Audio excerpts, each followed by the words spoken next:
daerah pinggiran Jepang yang di dalamnya terdapat seorang wanita yang sedang sibuk menyapu teras dalam rumahnya. Wanita ini bernama Meguri. Mbak Megu adalah seorang ibu rumah tangga yang masih ikut tinggal di rumah orang tua suaminya. Saat Mbak Megu sibuk menyapu, ia pun dikejutkan oleh kedatangan seorang pria gundul yang kepalanya licin kayak ubin pondok lama ninjak. Pria gundul butek bernama Takeshi. Takeshi adalah saudara tertua dari suaminya Mbak Megu yang bernama Shinji. Hari itu diceritakan adalah hari pertama Takeshi pulang ke rumah ayahnya setelah ia kabur dari rumah orang tuanya itu beberapa tahun yang lalu. Sesampainya di rumah, karena merasa bersalah, Takeshi pun langsung segera berdoa dan meminta maaf kepada mendiang ibunya yang diceritakan sudah tiada. Beberapa saat, datanglah dua orang pria yang ternyata itu adalah Shinji suaminya Mbak Megu dan pemilik rumah atau ayah mereka sekaligus mertuanya Mbak Megu. Shinji diceritakan berprofesi sebagai tukang kayu dan sekaligus penerus usaha kayu yang tidak lain adalah milik ayahnya sendiri. Dengan sepiring jamuan buah semangka, sang ayah pun meminta Takeshi gundul, Shinji, dan istrinya yaitu Mbak Megu untuk duduk bersama guna bertanya ada masalah apa sampai-sampai anak sulungnya yang kabur dari rumah mendadak kembali setelah beberapa tahun sudah berlalu. Mendengar hal itu, dengan mimik muka yang malu, Takeshi pun menjelaskan kalau ia baru saja kehilangan pekerjaannya di Tokyo dan sudah menyandang predikat pengangguran karena tempat ia bekerja melakukan pengurangan karyawan.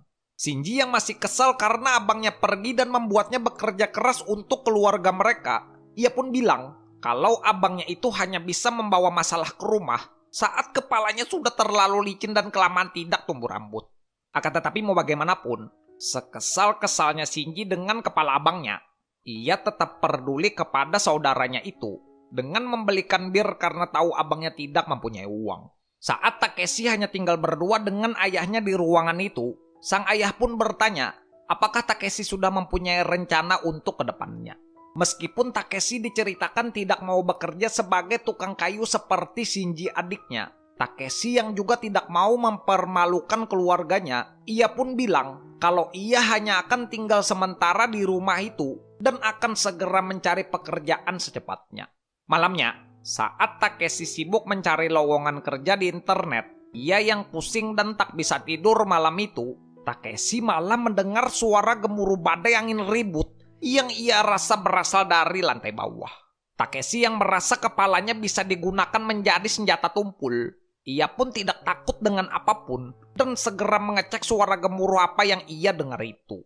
Menyadari kalau suara itu berasal dari kamar Shinji adiknya, Takeshi pun terkejut saat ia mengintip dan mengetahui kalau suara gemuruh badai itu ternyata adalah suara Mbak Megu yang sedang dicangkul-cangkul.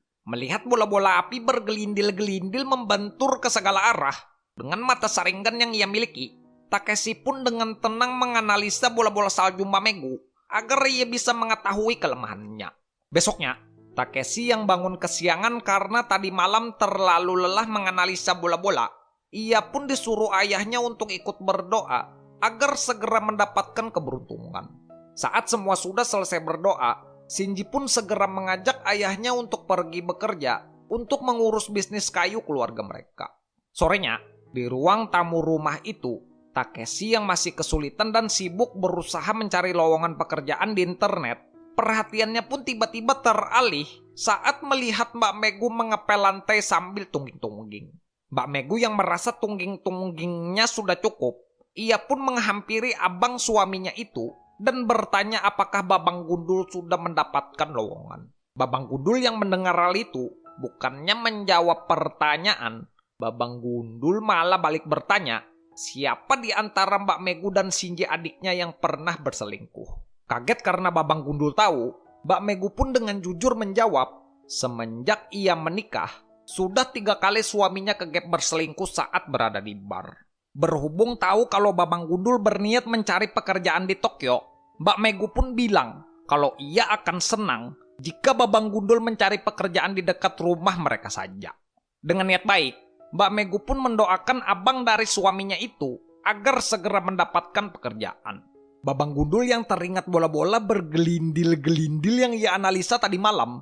Saat Mbak Megu berjalan melewatinya, ia pun tak bisa menahan keinginannya untuk melihat dua bantal bayi yang saling bergesekan dan berbenturan di depan mukanya. Melihat kesempatan kalau Shinji dan ayahnya masih lama pulang bekerja, dengan tekad kuat seorang kesatria, Saitama kehilangan jubah kuning ini pun langsung melancarkan aksinya untuk cangkul-cangkul dengan Mbak Megu demi mengembalikan kekuatannya. Mbak Megu yang takut dengan kepala gundul abangnya, ia pun harus rela merasakan rasa pahit saat bola-bolanya disundul-sundul oleh kepala tumpul. Besoknya, Mbak Megu yang sudah merasakan lele-lele mini miliknya Saitama Gundul, ia pun merasa canggung saat berada di dapur bersama Shinji, sang ayah, dan Babang kepala tumpul. Keadaan pun berbalik saat Shinji bilang kalau ia dan sang ayah akan pulang telat pada hari itu, beralasan karena ada yang ingin dibicarakan dengan para pegawai. Mbak Megu yang hanya berdua di rumah dengan Babang Gundul, ia malah memancing kepala tumpul karena Mbak Megu akhirnya suka disundul-sundul.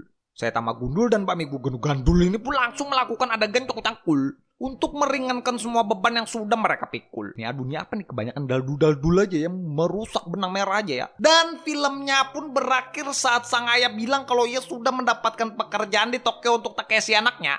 Dengan Mbak Megu yang menyimpan rahasia dan harus merelakan kepergian kepala tumpul pacul cuy. Oke guys, mungkin segini aja ya untuk pembahasan film Asia kali ini ya. Ini bagi kalian yang pengen nonton full movie-nya, kalian langsung aja saat nonton kode produksi di pin komen cuy. Dari film ini kita bisa belajar, kesetiaan berarti ketulusan untuk menyimpan satu nama di dalam hati dan berjanji untuk tidak akan mengkhianati. Sadarilah bahwa segala sesuatu itu berhubungan satu sama lain. Jika kamu menyakiti, maka akan ada yang menyakitimu. Begitu juga sebaliknya, saat kita disakiti oleh pasangan kita, maka akan ada yang datang untuk mengobati hati kita yang terluka cuy.